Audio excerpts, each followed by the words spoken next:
नमस्कार के स्टूडियो में आपका स्वागत है। मैं हूं संजीत श्रीवास्तव। आज हम आपको ऐसे नेता से मिलवाने जा रहे हैं जिन्होंने भारतीय जनता पार्टी की जिला अध्यक्ष के पद को दो बार सुशोभित किया।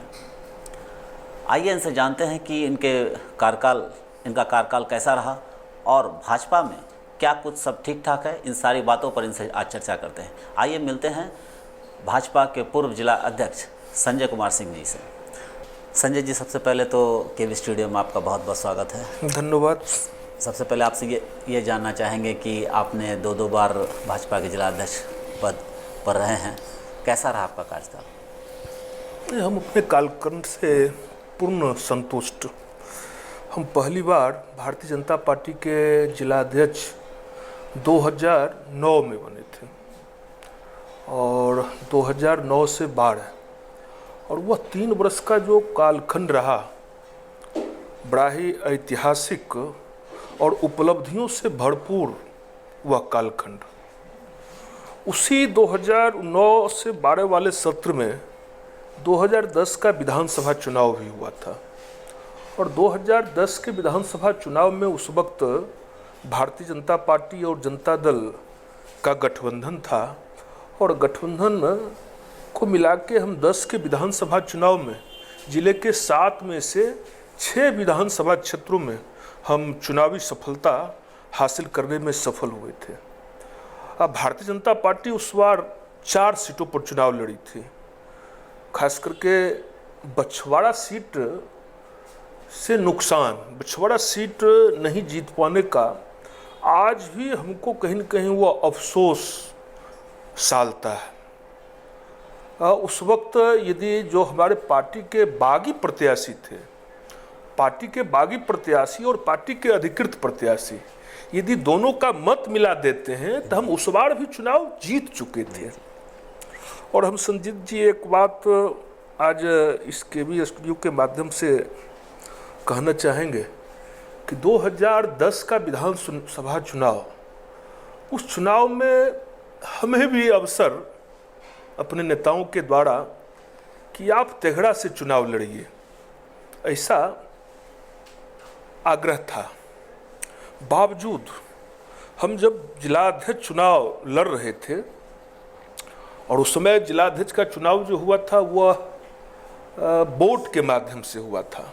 अच्छा। कुल 24 सांगठनिक मंडल और 24 मंडल अध्यक्ष और 24 मंडल डेलीगेट हुआ करते थे, कुल 48 वोटर। और उस चुनाव में 50% मत हमको आया था। कार्यकर्ताओं में एक जबरदस्त उत्साह और हमको इस बात का भी सौभाग्य कि भारतीय जनता पार्टी का बेगूसराय जिला में शायद हम सबसे कम उम्र के जिला अध्यक्ष बनने का हमको सौभाग्य मिला था। स्वाभाविक रूप से खास करके युवाओं में एक उत्साह था।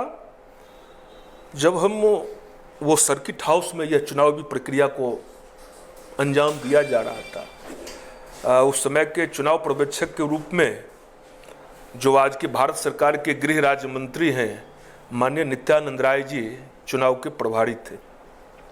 जब मेरे नामों की घोषणा किए तो जोरदार ताली, भारी मजमा भीड़। हम जब बाहर फिर निकल रहे थे, प्रेस के लोग घेरे हुए थे, प्रेस के लोगों के द्वारा भी आपकी ये प्राथमिकता, और उसी में आप जिस अखबार से आज जुड़े हुए हैं हिंदुस्तान, उसी हिंदुस्तान से जुड़े पत्रकार एस.एन. सुमन जी हुआ करते थे।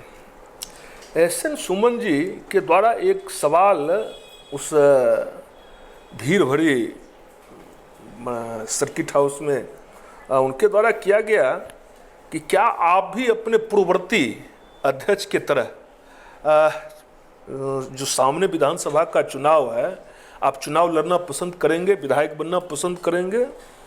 लेकिन तत्क्षण हमने उनको जवाब दिया कि हम इस 3 वर्षों के लिए किसी भी ढंग का कोई भी चुनाव हम स्वयं नहीं लड़ेंगे। हाँ, पार्टी जहाँ कमज़ोर है, जहाँ अब तक पार्टी विस्तार नहीं कर पाया है, हम वहाँ तक पार्टी को ले जाने का, गांव घर तक जोड़ने का प्रयास करेंगे।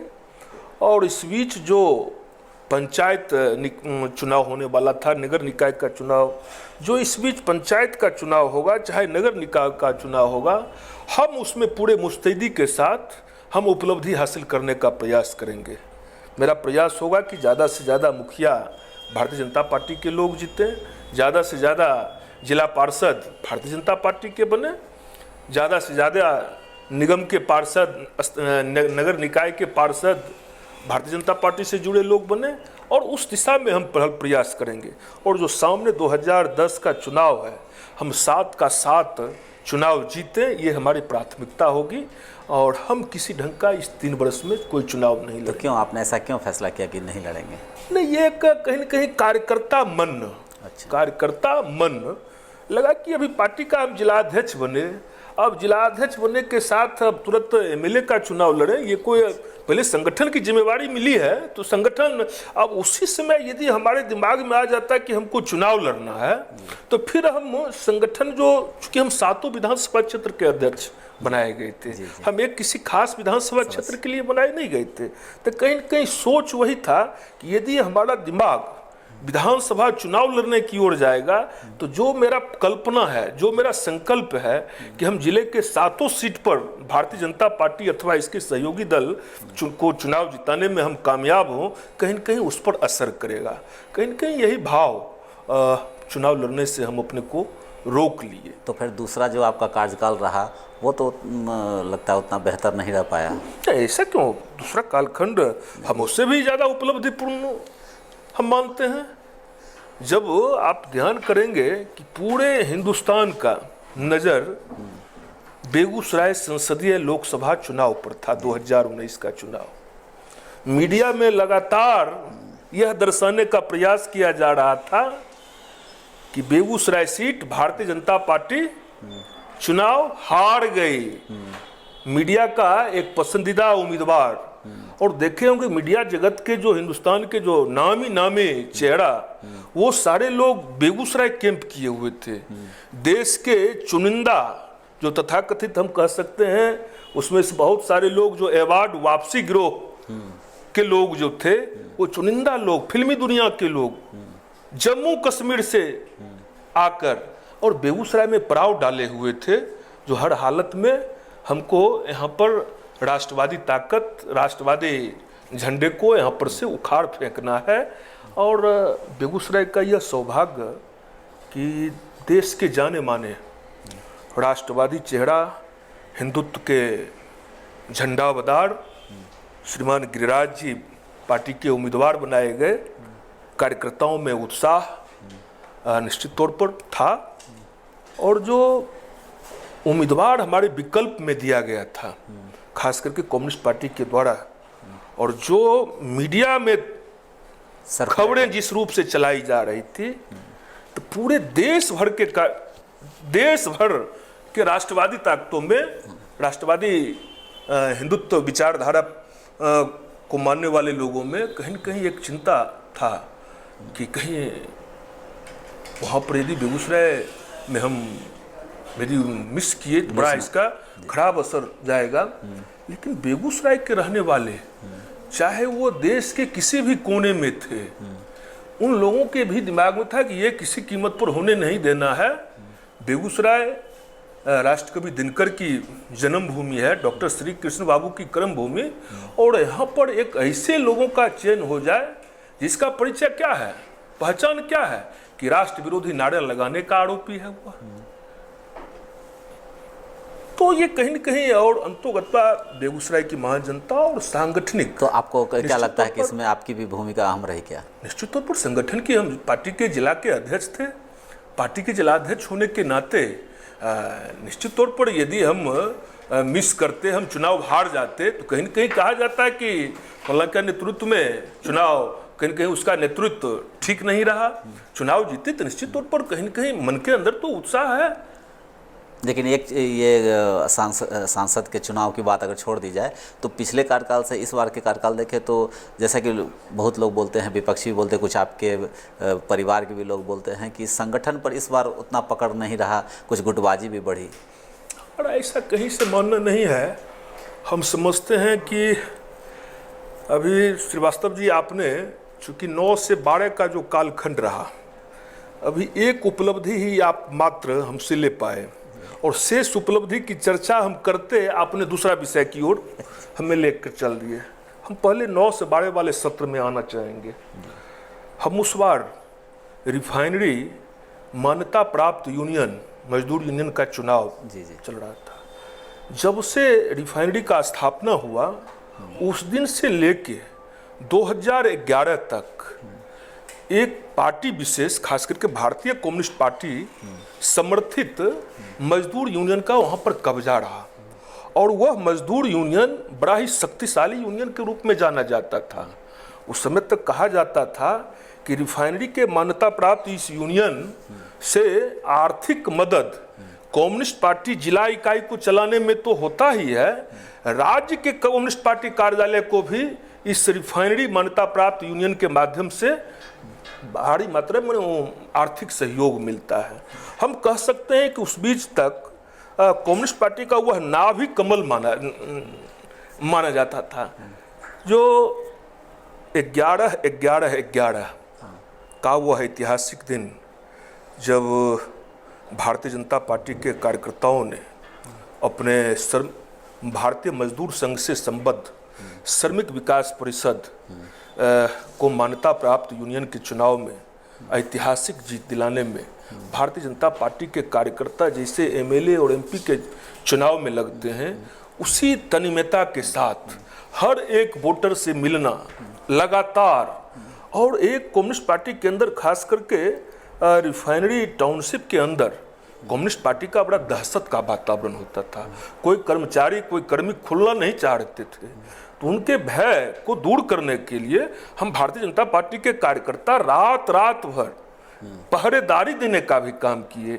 उनके मन के अंदर जो भय व्याप्त था, उस भय को दूर करने का काम किए, और हमने एक ऐतिहासिक जीत वहाँ पर मजदूर यूनियन के ऑफिस पर केसरिया झंडा लहराने में हम कामयाब। उसमें ऐसा लग भी रहा था कि रिफाइनरी शायद, उसमें ऐसा माहौल बना हुआ था कि लग रहा था कि रिफाइनरी अब यहाँ नहीं रहेगी, अब बेगूसराय चल जाएगी, इसको सिर्फ एक डंपिंग स्टेशन जैसा कह सकते हैं कि बनाया जाता है। लेकिन आज क्या रिजल्ट है?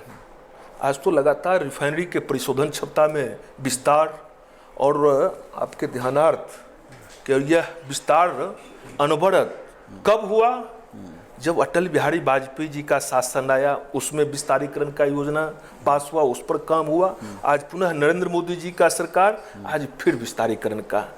जिस पेट्रोकेमिकल का नारा लगा के कांग्रेस पार्टी के लोगों ने बारंबार यहाँ पर चुनावी सफलता अर्जित करने का काम किया, लेकिन वास्तव में कभी गंभीरता से उस समस्या की ओर उनके द्वारा कभी पहल प्रयास किया ही नहीं। तो वो तो अभी भी नहीं बना। नहीं, ऐसा अब तो 12 MT परिशोधन क्षमता उस दिशा में बढ़ा है। अभी हुआ तो नहीं ना सर, अभी तो नहीं, उस दिशा में उस दिशा में 9 mm हुआ। ये पेट्रोकेमिकल के बढ़ते कदम मैंने उसी दिशा में बढ़ रहा है।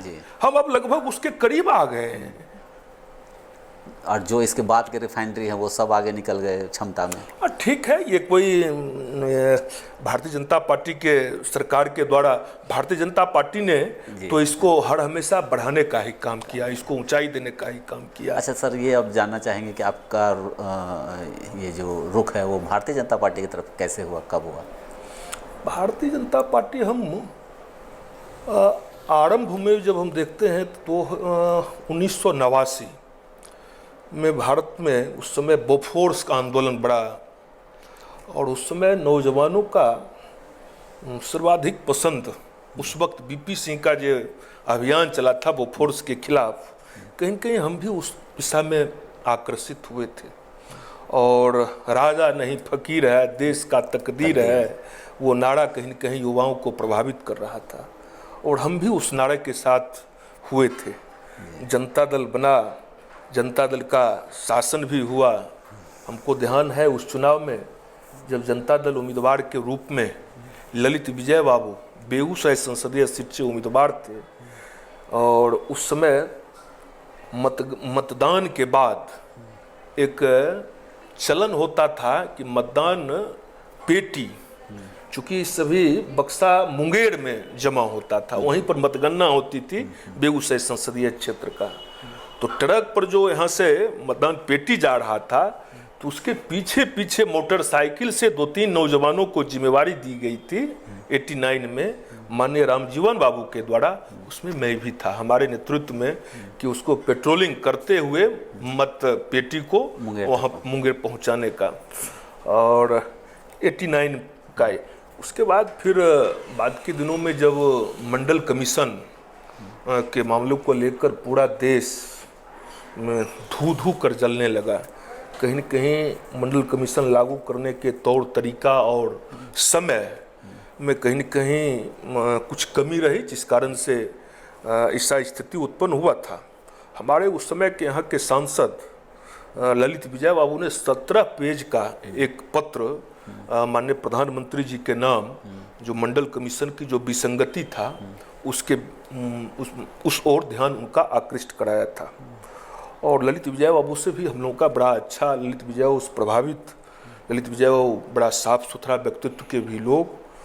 बाद के दिनों में जब जनता दल का विभाजन हुआ, चंद्रशेखर जी के नेतृत्व में देश में जनता दल समाजवादी की सरकार बनी और ललित विजय बाबू केंद्र में रक्षा राज्य मंत्री के रूप में, तो हम लोगों ने ललित विजय बाबू के साथ उस चुनाव में अपनी भूमिका का निर्वाह करा ही। उस समय भी 91 का जब चुनाव चल रहा था, तो हम अपने गांव में कार्यालय खोल के, बजात व्यवस्थित कार्यालय जिसको कहा जाए, बड़ा उमंग उत्साह के साथ, और उस वक्त एक मोटरसाइकिल जुलूस जो निकाले थे 6 विधानसभा, 4 विधानसभा पड़ता था बेगूसराय के उधर, मैंने उस पार लखीसराय, शेखपुरा, सिकंदरा और बड़बीघा।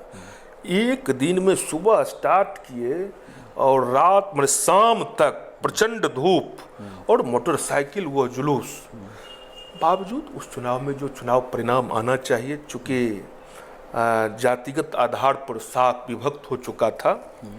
ललित विजय बाबू भी मतदान के रोज हमारे बूथ पर भी आए थे।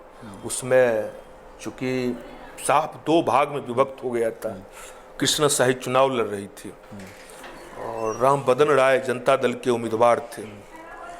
और ललित विजय बाबू जब हमारे बूथ पर आए, हम कांग्रेस के लोग चाह रहे थे कि बूथ को कब्जा करके उन्हें, लेकिन हमने उसका विरोध किया। लेकिन ललित विजय बाबू आके फिर हमको समय की नजाकत को देखते हुए, तो भाजपा की तरफ कैसे रुझान हुआ? भाजपा हम 1995 में, चूँकि हम अभी चर्चा कर रहे थे जनता दल समाजवादी के बाद, फिर जब चंद्रशेखर जी राम मंदिर का आंदोलन प्रारंभ हुआ, आडवाणी जी का राम रथ यात्रा निकला, राम रथ यात्रा निकलने के बाद जो देश का एक वातावरण, उनका गिरफ्तारी, ये सब जब स्वरूप बना, उसके बाद समाज साफ, खास करके बिहार में लालू प्रसाद यादव उस समय सांप्रदायिक और गैर सांप्रदायिक, भाजपा को सांप्रदायिक पार्टी के रूप में, और यहाँ पर सांप्रदायिकता विरोधी रैली पटना के गांधी मैदान में उस समय किया गया था। उस समय चंद्रशेखर जी सजपा के राष्ट्रीय अध्यक्ष थे और चंद्रशेखर जी के पार्टी में उस वक्त बिहार से रघुनाथ झा पार्टी के अध्यक्ष होते थे, आनंद मोहन जी युवा अध्यक्ष होते थे, ललित विजय बाबू, प्रभुनाथ सिंह, राजीव प्रताप रूडी, कृष्णचंद्र बाबू, अखलाक अहमद, ये सारे लोग हुआ करते थे। तो ये आनंद मोहन जी, कृष्णचंद्र सिंह, प्रभुनाथ सिंह, ललित विजय, इन लोगों ने मनाही किया कि ये लालू के जाल में मत फंसिए। लेकिन बावजूद चंद्रशेखर जी जब उस सभा में गए तो सजपा टूट गया। एक नया पार्टी आनंद मोहन जी के नेतृत्व में उस समय बना, बिहार पीपुल्स पार्टी, और उस स्थापना में हम भी वहाँ पर राज टावर पटना में बिहार पीपुल्स पार्टी की स्थापना हुई थी। आनंद मोहन जी से मेरा बहुत ही, चूँकि हम युवा अध्यक्ष थे उस समय, युवा सजपा के, आनंद मोहन जी प्रदेश के अध्यक्ष हुआ करते थे। और उस समय जाति चाहे जो हो, युवाओं में आनंद मोहन जी का बड़ा क्रेज था। और कहीं न कहीं हम भी, चूँकि नया उम्र था, हम प्रभावित थे आनंद मोहन जी के साथ। फिर विधानसभा का चुनाव 1995 में हुई, बीपीपा ने अपनी प्रासंगिकता खो दी। स्वाभाविक रूप से जो राजनीति में करने वाले लोग कहीं न कहीं लगा जब बिहार पीपुल्स पार्टी जहाँ पर हम हैं उसने अपनी प्रासंगिकता खो दी, कहीं न कहीं अस्थायी राजनीति के लिए कोई उचित प्लेटफॉर्म, उचित पार्टी का, और उसी में अपने जो उस समय के सहयोगी हमारे कुछ अभिभावक, उन लोगों के सलाह से हम 7 दिसंबर 1995 को भारतीय जनता पार्टी में शामिल हो गए। अच्छा सर, दो बार आप भाजपा के जिला अध्यक्ष रहे और आपकी सरकार 2 बार बनी, एक बार अटल बिहारी वाजपेयी की बनी और एक बार अभी नरेंद्र मोदी जी की है सरकार। तो इन दोनों में बेगूसराय को क्या मिला सर? बेगूसराय को क्या लगता है, बेगूसराय का विकास हुआ? बेगूसराय के विकास, ये तो अब आप जैसे लोग यदि सवाल कर रहे हैं, आज देखिए रिफाइनरी परिशोधन क्षमता में विस्तार, आज फर्टिलाइज़र जो कभी शिलान्यास होकर रह जाया करता था, आज फर्टिलाइज़र फिर से पुनर्जीवित होने की अवस्था है, तेज गति के साथ काम किया जा रहा है। 4 लेन सड़क का काम तीव्र गति के साथ चल रहा है। सिमरिया पर 6 लेन पुल और रेल पुल का अलग, सड़क पुल अलग। तो काम करने का मतलब बेगूसराय में इतना हुआ है, शायद 25,000 करोड़ से भी ज़्यादा सिर्फ इस सरकार में बिहार बेगूसराय को केंद्र सरकार के योजना के तहत लाभ मिला है। अच्छा, लेकिन इसके अलावा अगर और देखा जाए, जैसे अभी आप मुंगेर का ही पुल का देखिए तो अभी तक शुरू नहीं हो सका। मुंगेर रेलवे स्टेशन की बहुत अच्छा आपने ध्यान दिलाया। अटल जी के शासन काल में हुआ मुंगेर रेल सड़क पुल का शिलान्यास, दीघा और वो कोसी वाला महासेतु, तीनों एक साथ प्रारंभ हुआ। वो दोनों तो पहले चालू हो गया। वो भी कब हुआ? दीघा जब फिर नरेंद्र मोदी की शासन आया।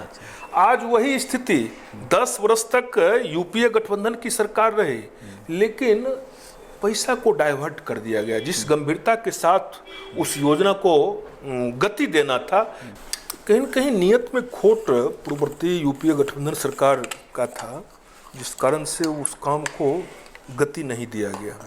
लेकिन आप ध्यान करेंगे, जब नरेंद्र मोदी सरकार 2014 में नरेंद्र मोदी जी के नेतृत्व में भारतीय जनता पार्टी की सरकार बनी, तो उन्होंने प्राथमिकता देकर, अतिरिक्त फंड देकर और काम की गति को बढ़ाया और रेल का परिचालन प्रारंभ हो गया।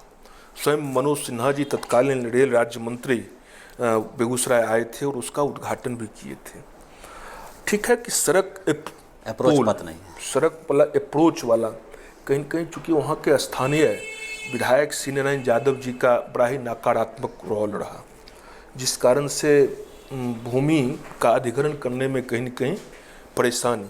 लेकिन हम उम्मीद करते हैं उस काम को भी बड़ा जल्द, चूँकि हमारे आदरणीय सांसद जी भी उस दिशा में लगे हुए हैं और जिला प्रशासन लगभग अब उस समस्या के समाधान के दिशा में आगे बढ़ा है और हम उम्मीद करते हैं बहुत जल्द सड़क मार्ग से वह पुल भी सर, अब आगामी विधानसभा चुनाव है, क्या लग रहा है भाजपा की क्या स्थिति है, एनडीए की क्या स्थिति आपको लग रही है? भारतीय जनता पार्टी अच्छा से चुनाव जीतने में कामयाब होगा, कहीं कोई इफवट नहीं है।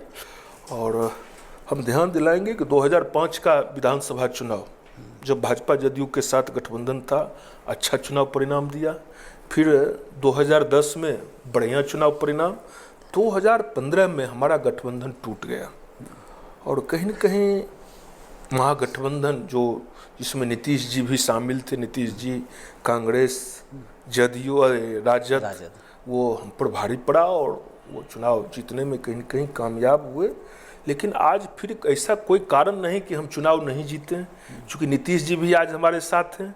भारतीय जनता पार्टी नीतीश जी का बड़ा ही विश्वसनीय गठबंधन रहा है और साथ में जब रामविलास पासवान जी भी हैं तो परिणाम 2010 से भी बेहतर होने की संभावना। आपको क्या लगता है ये गठबंधन रहेगा? निश्चित तौर पर हमें तो नहीं लगता है कि कहीं कोई, बाजार में चर्चा है, एक पूरे बिहार में भी चर्चा हो रही, कभी भी ऐसा कुछ नहीं है। देखिए, अब चर्चा पर कितना चर्चा किया जाए, ऐसा कुछ नहीं है। यह गठबंधन अटूट है और आदरणीय अमित शाह जी ने स्पष्ट कह दिया कि नीतीश जी के अगुवाई में बिहार में हम एनडीए के लोग चुनाव लड़ेंगे।